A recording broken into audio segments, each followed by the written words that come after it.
Nepatenkinti dėl vadinamosios pedofilijos bylos tyrimo, aktyvistai vėl rinkosi į protestus prie prezidentūros, Seimo, generalinės ir Kauno prokuratūrų. Susitikę su piketuotojais, prokurorai prabyla, kad žmogžudysčių tyrimas eina į pabaigą. Esą ne tik nustatyti įtariami bendrininkai. Prokurorai teigia, kad turi informacijos, jog 2 žmogžudystėm įtariamas Drąsius Kedys gyvas ir palaiko ryšį su artimaisiais.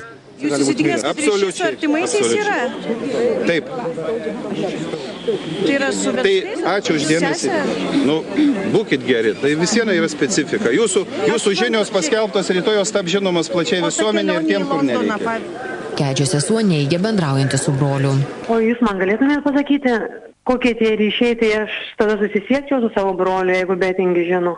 Jeigu jisai žinotų, tai jisai tikrai jau jį būtų pagavęs, jeigu jis taip jau mano. Venckienė teigia, kad pasekti atsistatydinančio generalinio prokuroro pavyzdžių turėtų ir Kęstutis Betingis. Lygiai taip pat turėtų ir Betingis atsistatydinti, nes jam kaltė atliekant ikiteisminį Kaune, tai tenka didžiausia, nes Betingis kontroliavo ir Ročienę, ir Čivinskaitę, ir Kiuršiną.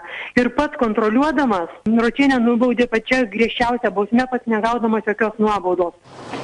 Prokurorai atmeta Drąsiaus Kedžio sesers kaltinimus, esą teisėsaugininkai jiems neduoda susipažinti su bylos medžiaga. Pasak Vilniaus apygardos vyriausiojo prokuroro Ramučio Jancevičiaus, prokuratūra neslepia bylos. Esą jie tik vakar vakare gavę Venskaus prašymą šiandien iki darbo dienos pabaigos pateikti visą bylos medžiagą.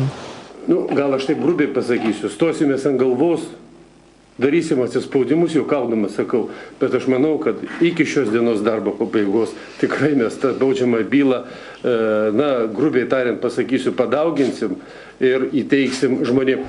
Venskai tikina, kad nespės perskaityti bylos ir parašyti skundo per numatytą laiką 14 dienų. Pasak prokurorų, 14 dienų nėra griežtas reikalavimas, jį galima pratęsti ir skundą pateikti vėliau.